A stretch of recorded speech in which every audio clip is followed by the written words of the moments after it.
Talk about rest, I sleep when I'm dead. Motherfucker wanna come through tripping. Listen, I'm a ribbit, I'm a kung fu kid. Tell them I'm ready if you want it. Welcome everybody to TruExact Show. I'm here with Travis, and we're joined by our special guest, Dan Martinez, the founder of the San Jose Dog Rescue and Outreach Program. But this is really cool. I have to explain this really quick. First, though, Dan, what's up? How you doing? Good, man. Nice to see you. Thanks for having me on. Absolutely. So, as everyone knows who've watched this channel, the 10 people who tune in, but 10's better than 0, as I say. I am a battle rap fan. I was a bigger fan back then. Now it's a little just harder to follow me getting older, and 20 leagues, 100 rappers, and hour-and-a-half movie-type battles. And I'll reserve what I have to say for how it is now, because some people would consider me an old head who's the guy yelling at the lawn, things like that. But anyway, sure. Dan here used to battle rap, so I followed him on Twitter and Instagram, and then I saw he started this program, and I was like, oh, battle rap and dogs. This is cool. So I reached out to Dan, and he was nice enough to come on. This is like the first animal rescue shelter type person or organization I've had on. So Dan, thank you very much. Awesome, man. Happy to be here. Like I said, any opportunity to spread the word about the work we're doing and just, the crisis that we're in general is, I'm going to take it for sure.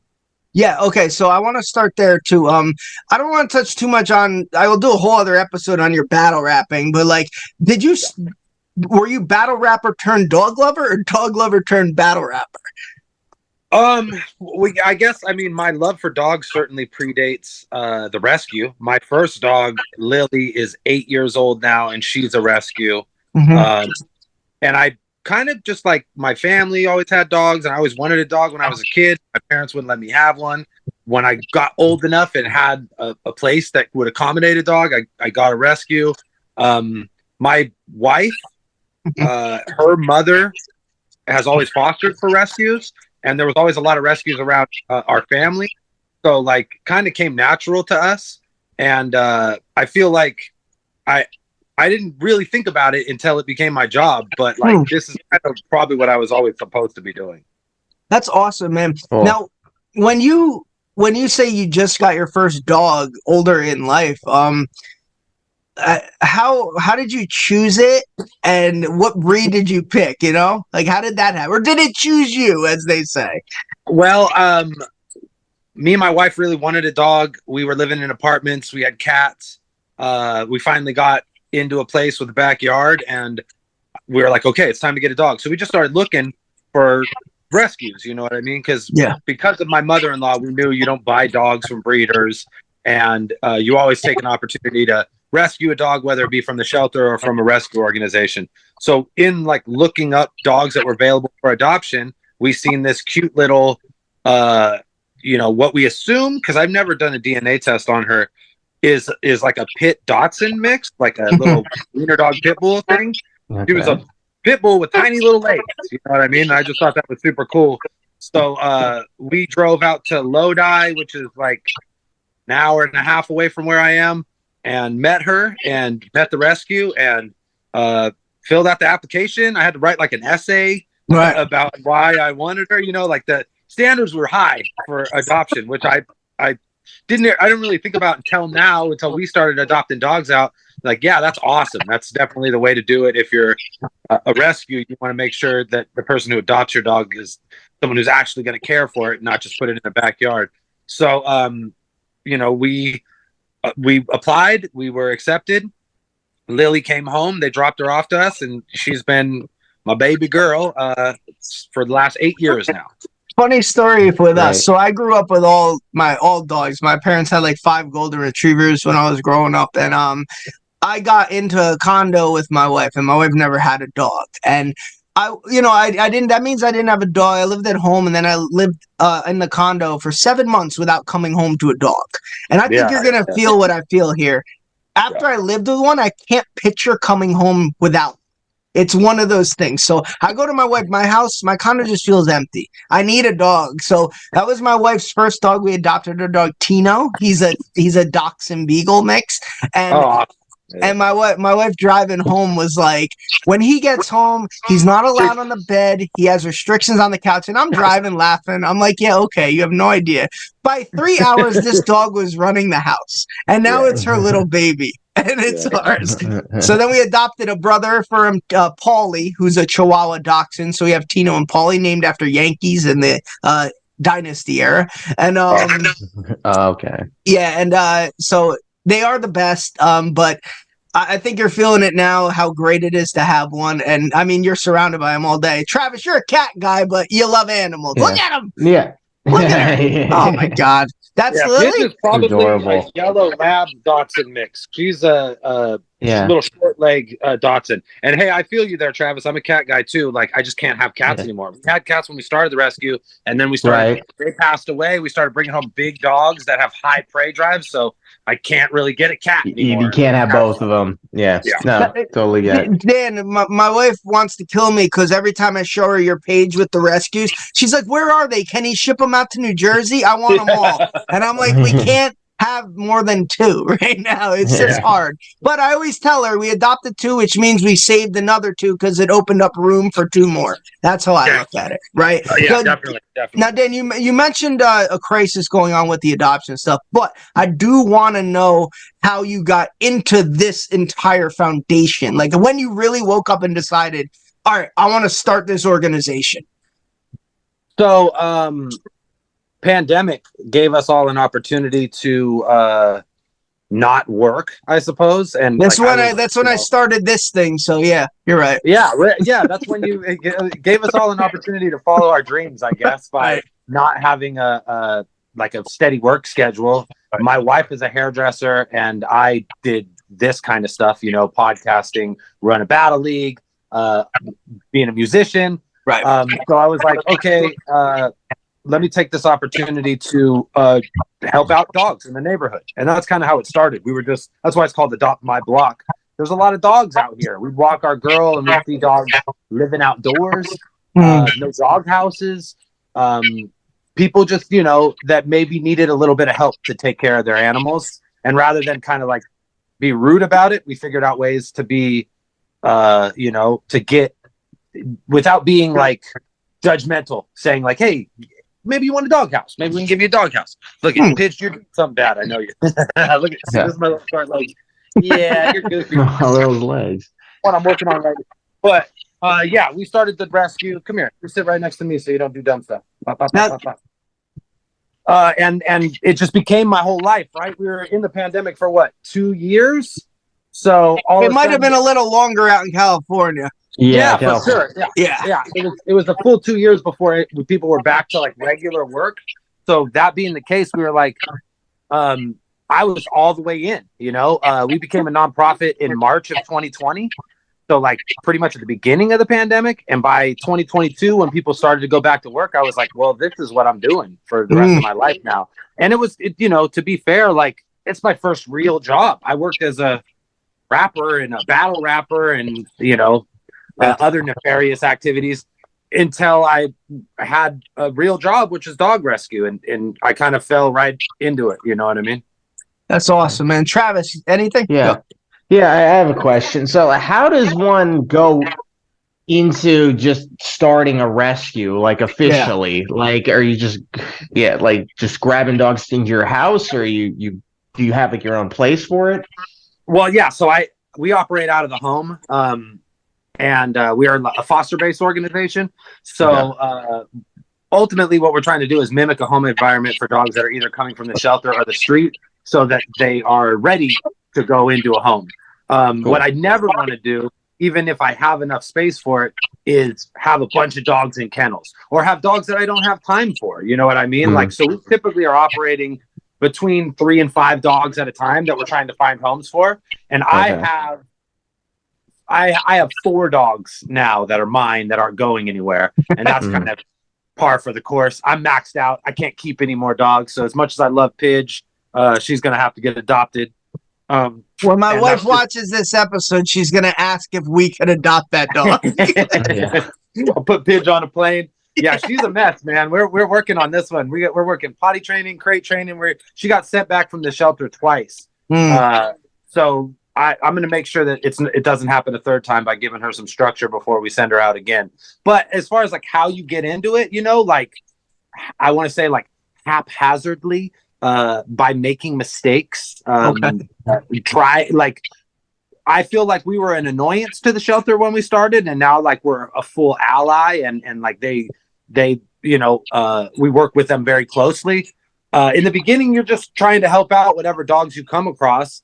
And I learned over time, my limitations. There was times I had 10, 13 dogs here, and I'm bouncing from room to room, not getting sleep, not operating at optimum efficiency, and then not giving the dogs the attention that they deserve. So I figured out over the last 4, almost 5 years, how to do this job effectively, and I'm still learning every single day. How hard is it to get rid of, like you said, you have 4, like how hard is it to actually like let go when it's one that you're just like so attached to, The hardest part of the job. That's absolutely the hardest part of the job. Aside from like, losing dogs and letting them go is, like when it's their time, which also sucks, but really, the worst thing of all time, one of the worst experiences in life. Yeah, but I look at it entirely different now. Okay. Because I get dogs that sometimes are living such bad lives for, 10 years. And then we get them and we give them one good year and their bodies just break down and fall apart. A lot of times, like living in a backyard or living in a rough environment, they don't have time to focus on the things that are, going to hurt them eventually or take them out long term. And then once they get into a comfortable environment, all of a sudden they get cancers and their, joint problems and all these things start to manifest. So we, sometimes we're only able to give a dog a year. And then letting them go, that's the only way we get even with these dogs. As far as like they give us unconditional love, we give them an opportunity to go in dignity, in peace with them, holding them. Like that's the only time that we'll ever be able to make it even with these dogs. So like as much as that is a terrible part of the job, I also look at it as like a huge responsibility and my opportunity to give these dogs back from what they gave to me. You know what I mean? And letting them go when they're ready for adoption, like I'm going to have to let Pidge go in a week or 2, is harder in a sense because like you fall in love with them and you know that you could spend the rest of your life with that dog. Yeah, man, I could have 5 dogs. Why not? I could have 5, but it's not fair to her. She deserves to be somebody's number one. She deserves to be a part of a pack that can give her the attention that she needs. And I'm limited. You know what I mean? And the dogs that are here with me, they have fallen into order. They're here for specific reasons. A lot of them have long-term health issues that I couldn't pass off to other people. So, I don't feel that same sense of like, I'm being selfish with them because I don't think people could give them the care that we could give them just financially, as far as like, some of these dogs' medical bills get up there, $10,000, $20,000. You know what I mean? And you can't just give a person a dog and then be like, oh yeah, it's going to cost you, 20 racks to keep this dog alive for another year or 2. Like it's not reasonable. So in those instances, we keep the dogs, or we put them with fosters where we handle all the medical, and then we're a part of their lives until they're ready to go. But with dogs like Pidge, it's like, she can go she's 9, 10 months old. She can go live her whole life and be somebody's number one or a part of a small pack and get all the attention and love she needs. And I could never do that for her. So that's how I rationalize that. We just had a dog named Churro that I got off the street. Oh man, I love that dog. And I'm going to go sign the contract for him tonight. And that one hurts, man, because he could totally be here. He could be my road dog. He could be my ace, but he deserves more than that. That's really quick, Trav. Sorry, that's the one photo, Churro, I showed my wife and she wanted. It was Churro. Man, that dog, you never believe what people throw away, man. Somebody just let that dog out of a car somewhere and never came back. And the reason I know that is because dogs, when they run away, they keep going, right? But when they stay in a specific area for a week, it's because someone left them there and they're waiting for a person to come back for them, That's so upsetting. I want to murder those people. I hate that. I fucking hate that. Like, I get so mad. Like my dog Tino, the story was he was left in Missouri behind a dumpster, like covered in his own feces. And my wife is like, if I ever found out who did that to our dog, I would kill them. Yeah, man. I mean, that's another hard part of the job too. Is sometimes you have to look the abusers of these dogs in the face and smile in their face and not be, confrontational or rude to them, because that's not going to get you the dog. You know what I'm saying? So like there are instances where I've had to, like make an abuser feel good about giving me their dog, and in the back of my head knowing, man, this person's a piece of shit, but it's like that, like saying that, expressing that publicly even is not going to help me get other dogs help. You know what I mean? So like we don't do shame, we don't do negativity. I'm not the guy who's like, you got to adopt this dog in 3 days or it's going to die. You know what I mean? Like we don't do that stuff, because it's not, I feel like a lot of people know how bad it is, but even if they don't, it's not conducive to getting a dog adopted, and guilting someone into an adoption. I end up helping people rehome dogs who they got from the shelter because of a post where the dog was red flagged, and if it didn't get out of the shelter in X amount of days, it was going to get put down. And then they get the dog home and they're like, oh, I can't have this dog. It's too big. It's got behavior issues. It's got all these problems, and I'll do whatever I can to help either them keep that dog or them find a new home for that dog where someone can give it the care it needs. But it's like, that if I set up those kind of adoptions, then I'm going to be rehoming my own dog. So I don't do that kind of adoption. Right. Go on, Trav. What'd you do? Like frantic adoption. Right. So with the dogs you got, are they? So you got your 4 main dogs now, and like, are they mingling with the adoption dogs too? Like, they're in the same area? Absolutely. Yeah. We don't, I've had dogs that are dog aggressive, and I have an area to separate dogs that are dog aggressive, but like, I'm not signing up for that. That's something if I figure out is the case, then I'll make an adjustment. But it's easier for the way that I have to rationalize that is sometimes you have to say no. What do you got in your mouth, Pidge? I swear to God. Come here and sit right here. The way I have to rationalize that is I can help more dogs if I help dogs that don't have issues with aggression towards people or other dogs. And the shelter is filled with adoptable dogs.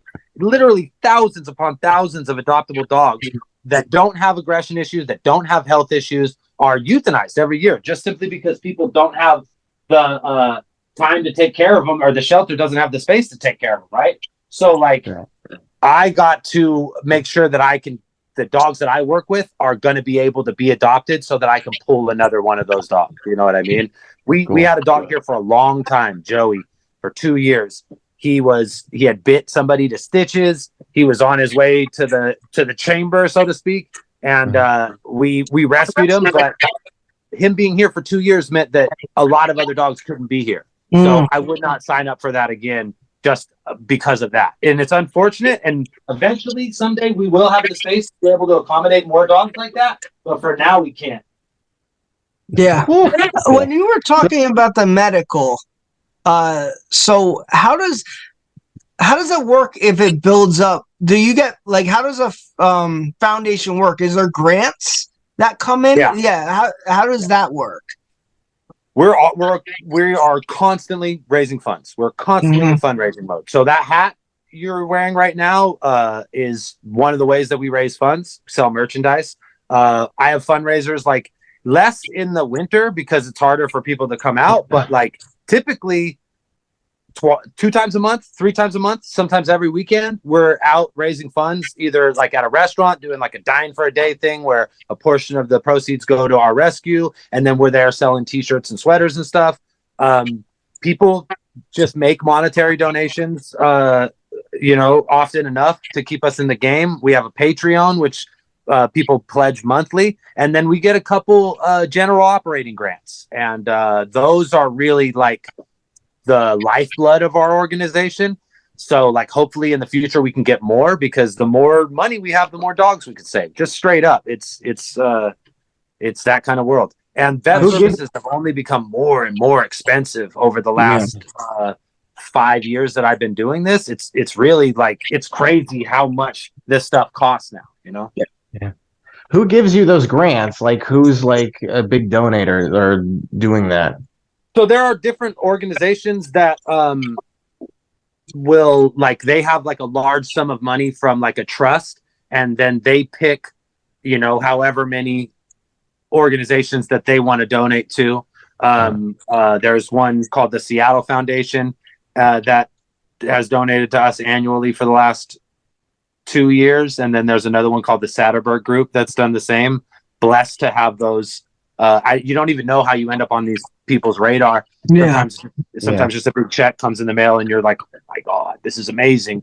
But it's rough because you like kind of count on that, and it's like this year, I don't know, like, I'm not on the phone like, hey, are you guys going to send us a big check again? You know what I mean? So like, I think that they're coming, but I don't know, you know? So I have to just constantly be in fundraising mode. And I'll tell you what, they ain't here yet, and it's February, and I'm good at spending money on these dogs. So I'm already like in the mode to save for a surgery we have on the 22nd, knee surgery for one of our dogs who had a knee surgery last year, but when you blow out one knee, the other one's going to go too. So, and that's $5,700. So that's going to put us flat. So hopefully one of those grants comes, or else we're going to be scrambling. But the reality is kind of, you're always going to be scrambling. Right. It feels like you're always going to be, I hate to use the term, like in the red, like 2 steps behind, right? Now, when you can't fund it, like, you don't have to share this if you don't want, but if you don't get that grant, do you and your wife come out of pocket for that? Absolutely. Yeah. Okay. Sure. Well, I mean, like, God bless you, man. God bless you guys. So I pay myself less than minimum wage to do this job. Yeah. I'm fortunate to have some income come in from my days as a musician that still comes, you know. And my wife works, so we, you know, in the beginning, it was all coming out of pocket. The first 2 years was just us spending our own money on this shit. And then we started getting these grants, and then we started getting better at fundraising. And, you know, now it's like, if like last year I paid myself less than the year before because we had more expenses, you know what I mean? So like sometimes and it may be if we don't get big old grants this year, then I won't pay myself at all. And every dollar we get will go to these dogs. And I'm doing this job 24/7. Like I haven't had a day off since I started the rescue in March of 2020. So it's rough. I mean, and that March of 2020 is when we got our nonprofit status. 2019 in the summer is when we started the rescue. So 4.5 years going on, 5 years this year. I haven't had a day off.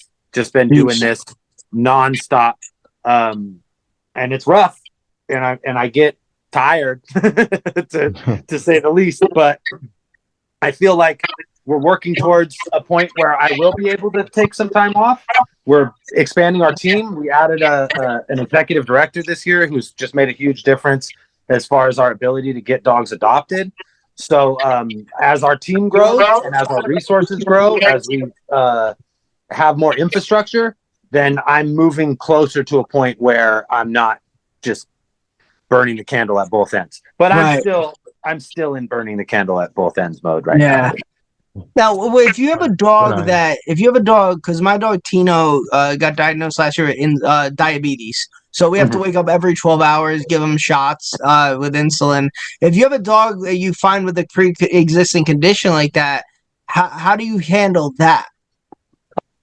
You deal with it, you know, like, again, I have a choice of what dogs that we can help. And I try to help the dogs that are trapped in the shelter or on the street that are highly adoptable. But you don't find out sometimes that these dogs have pre-existing conditions until they're in your care. You know what I mean? So when you do, for me, these dogs have became my dogs. Like Gus, our English bulldog. Yeah, I couldn't adopt him out because I just feel like his health issues even now are extreme, and they're only going to get worse over time. And then I have like a dog that's like had serious behavior issues that we've had to turn around, but she's still not easy. She's not going anywhere. And that, I don't think in the future, like, I've gotten better at getting these dogs the training that they need, and I've learned a little more about how to train these dogs myself. So like, I don't think I'd take any more behavior issue dogs. But yeah, if I got a dog like that had a diabetes issue that of course I wouldn't know about until it was already in my care. Yeah.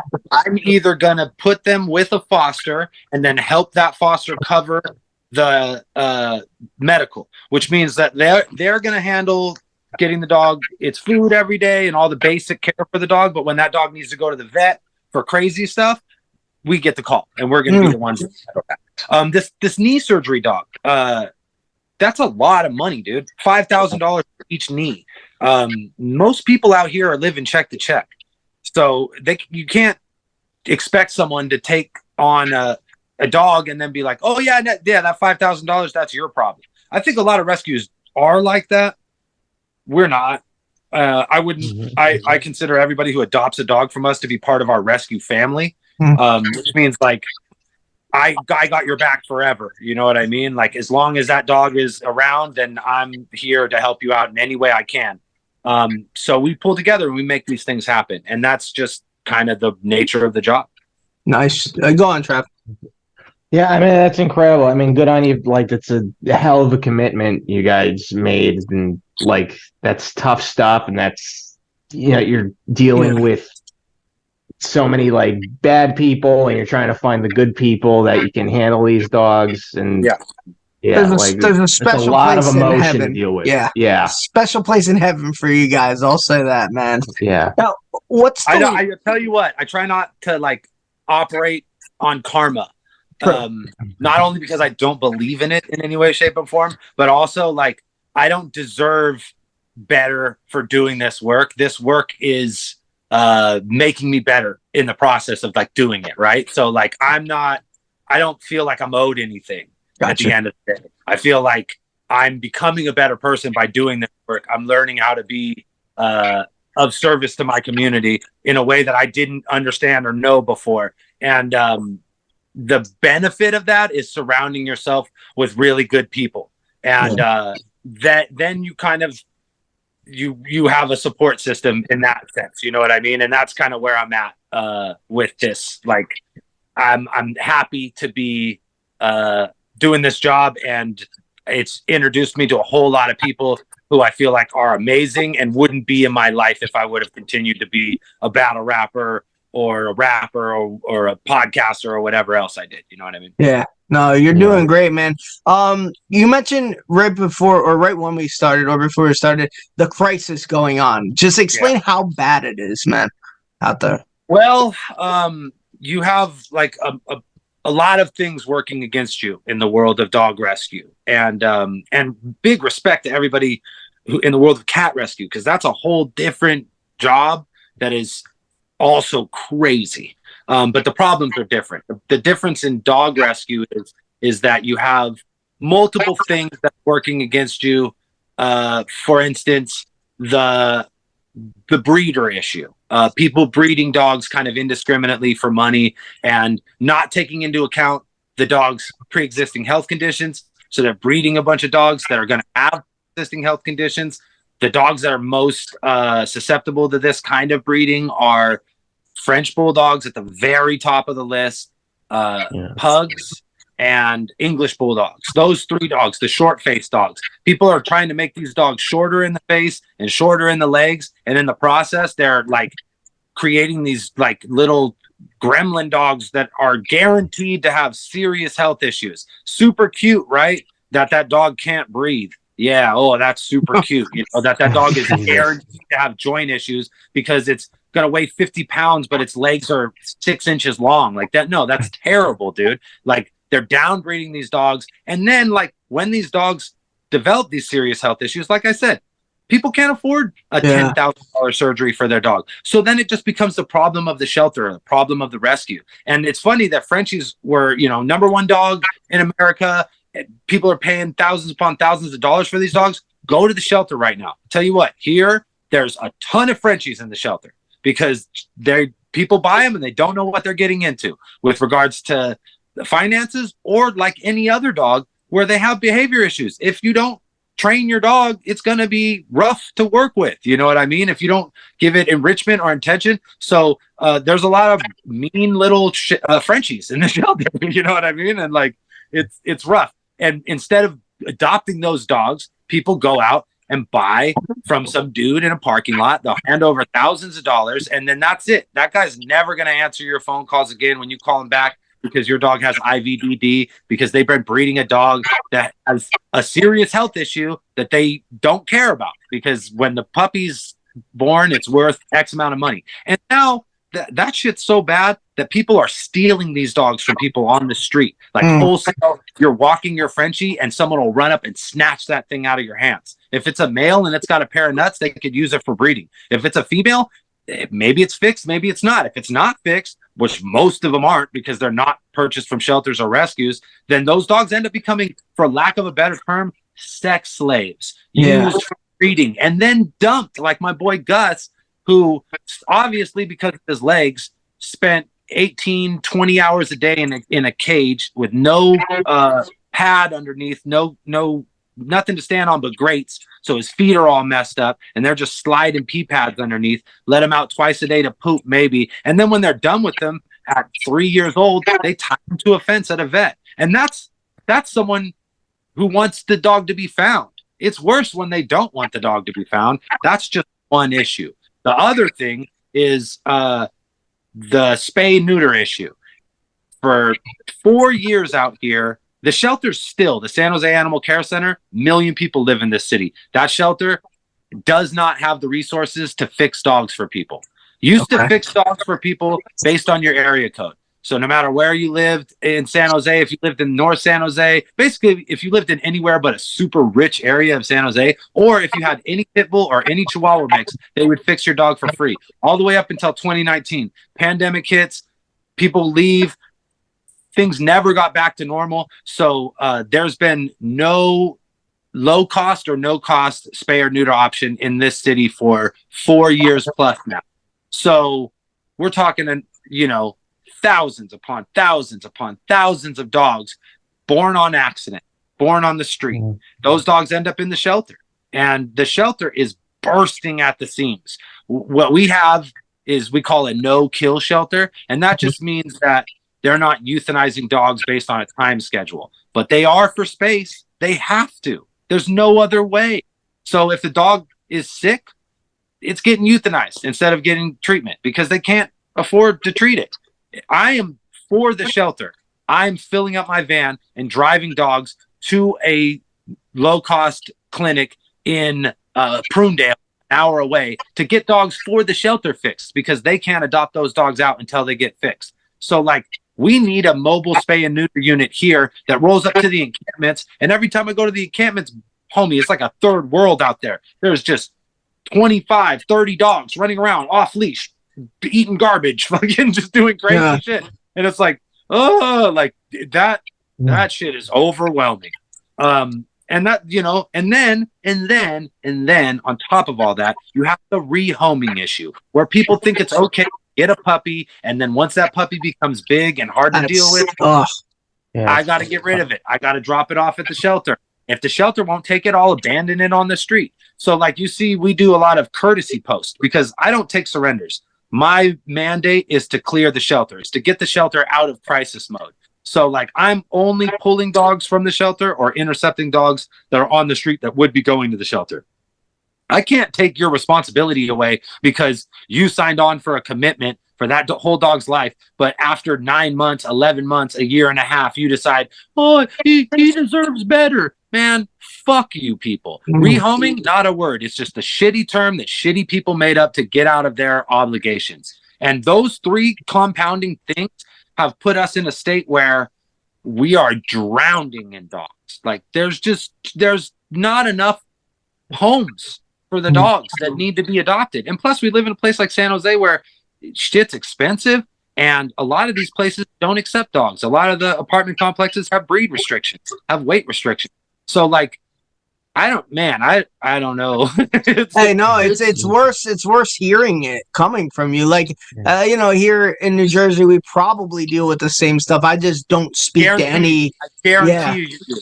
I guarantee you it's just as bad in New Jersey. And the only reason it's not like in your face all the time is because A, you're not operating at the dog rescue, but B, it gets so cold out there in the winter that they can't be dogs on the street. They would just die, right? Yeah. So like, unfortunately, hate to break it to you, they are. That's just I follow some of these other rescues that are operating in places where it gets freezing in the winter, and it's fucking devastating, dude. The worst I've ever seen is Texas.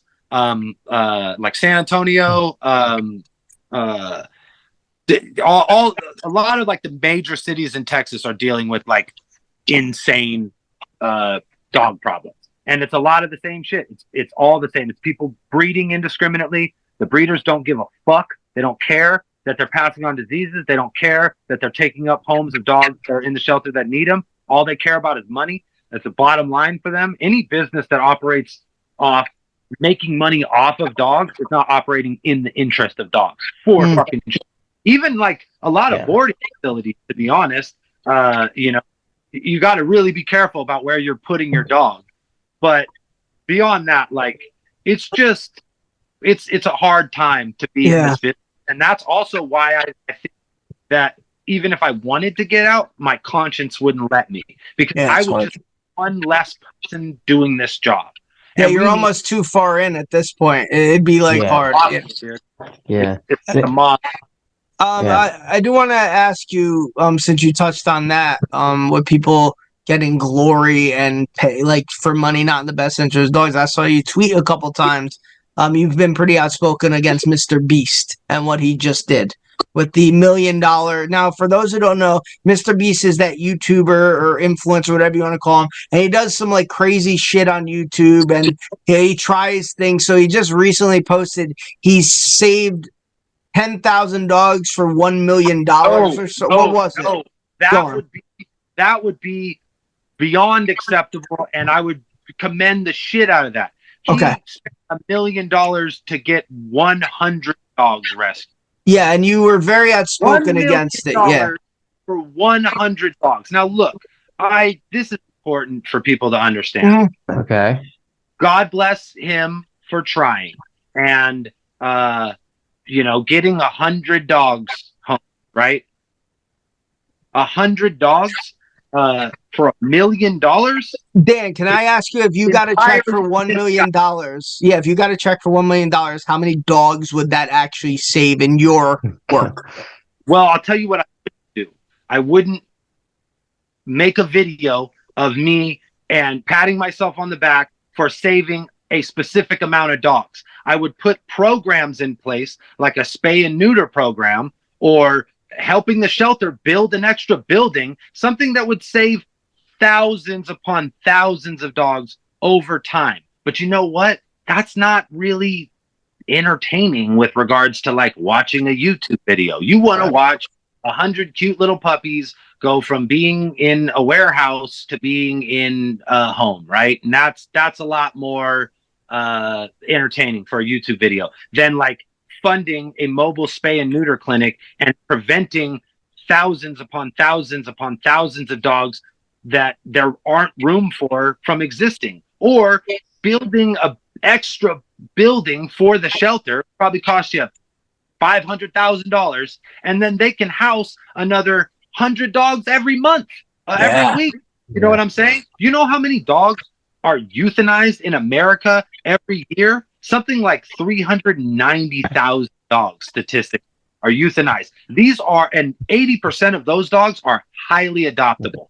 Highly adoptable. You're talking about 6 million dogs that go to shelters in America every year.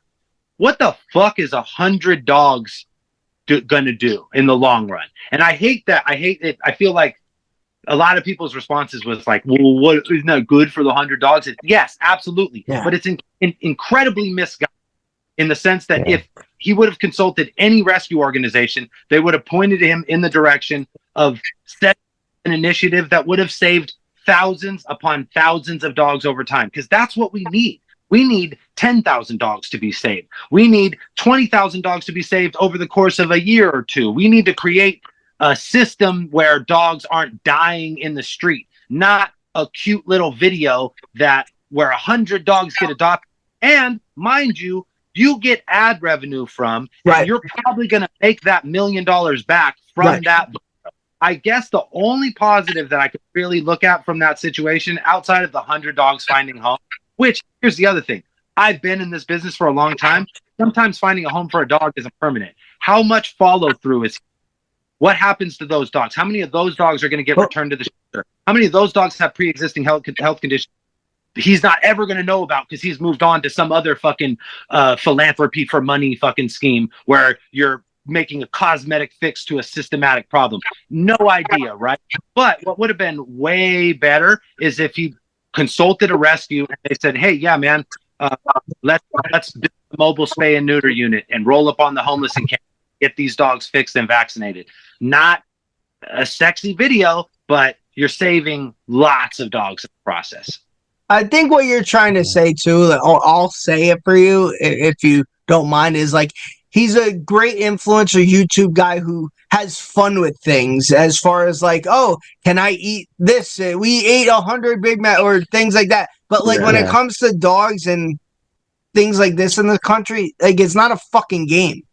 Like, he made a game out of it. And it's like, now I have not watched the video. I will say that. I read some comments saying that he did provide lifetime pet insurance to the people who adopted them, right? Yeah. Which is awesome. However, I also read that he paid the people to take them.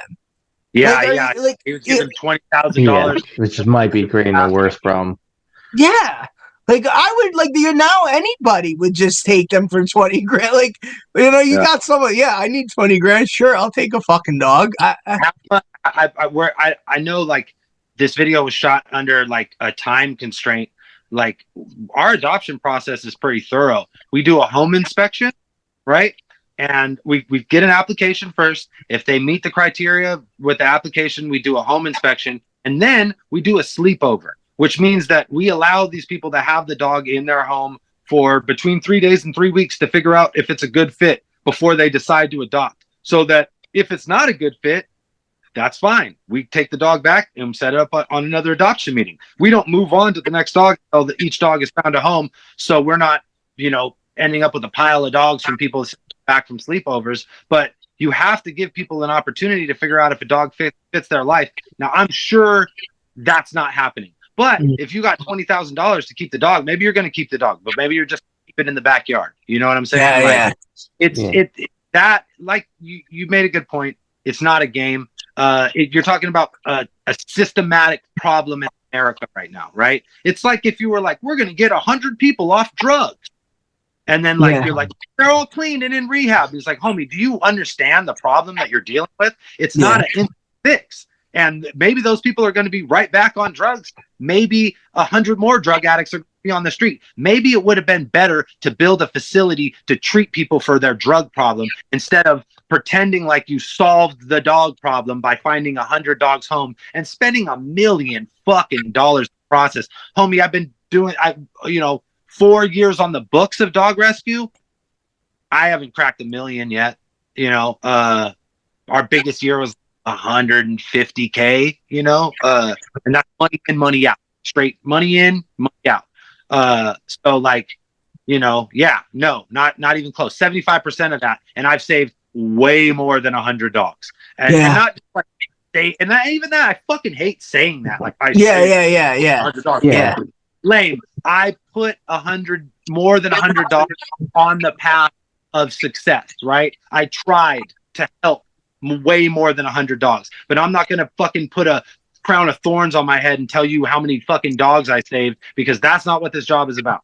I would chalk it up. I don't watch a lot of his stuff, but I would chalk it up to he's just young and enveloped in that lifestyle of not being able, we're from the era of like they don't know reality and the internet type thing. I think that he's smarter than you think, and I think he knows how much ad revenue comes from those videos. I think he knows how many people love dogs. I think it's an incredibly misguided thing. And I think that maybe someone even told him, hey man, maybe you could spend your money on this and it would be much better to have this problem. And he said, yeah, but that wouldn't really make a cool YouTube video as much as taking a bunch of puppies and then putting them in people's homes. I just don't think that I don't think anybody that's that rich is that naive. That's stupid. So, yeah. I hope you're wrong. I hope you're wrong. Yeah. He got into similar hot water when, like, he said he cured, like, I think the phrasing of it was like the biggest issue, but like he cured 100-something people with blindness or something. Like he paid for their blind, paid for cataract surgery shit. Yeah. Which is like it's a noble thing. And I'll tell you what, you're a lot closer to the mark with that than you are with the dog rescue thing, because you're doing a specific procedure, right? Yeah. And that's helping those dogs. But sorry. No, it's okay. My phone's freaking out. There we go. But yeah, when you're talking about like cataracts, you're doing a specific thing for a specific person, but that you're not curing their blindness. No, you're fixing the thing that's causing the fog over their eyes and giving them a better ability to see. But it'd be like if you paid for LASIK surgery for 100 people, they're going to see better for 5 years, 10 years, maybe 20 years, but everybody's going to go blind eventually, my man. You know what I mean? It's like, don't say you cured some shit you can't cure. He built 100 wells in Africa. Fucking awesome. Those wells aren't going anywhere, right? Like, and people are going to have water long term. Right. That's a much more responsible effort, right? Than spending $1 million to save 100 dogs, when 100 dogs are going to end up back at the shelter in my city alone this month. Yeah. So when you tell me you saved 100 dogs with what more money than I've ever spent in my life on this shit, it's insulting, because I do this work. I'm on the ground doing this work every day, and I know that any rescue organization would have told you, yo, man, there's a much better way to do this. There's a much better way to spend that money and help dogs long term, instead of just creating a YouTube video that, again, ultimately you're going to profit. Yeah. Dan, now I know you got to feed the dogs, so we'll let you go. I just want to count down my personal top 5 dog movies of all time, if you'd like to hear. Okay. So I got Beethoven, the original with Charles Grodin. Great.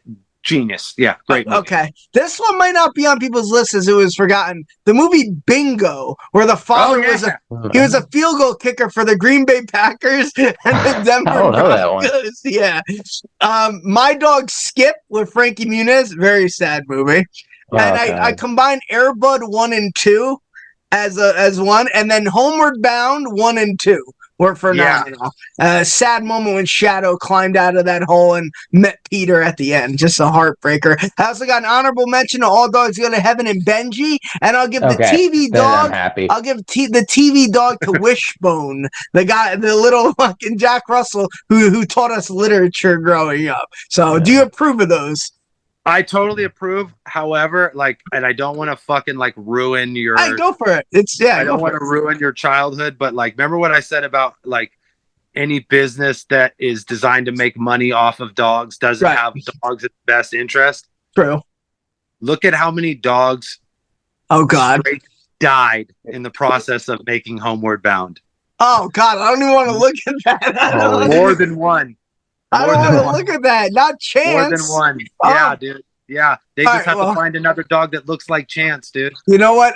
They probably had a whole trailer full of Chances. So when they lost the Chance, chance. We lost the Chance. Bring out a new Chance.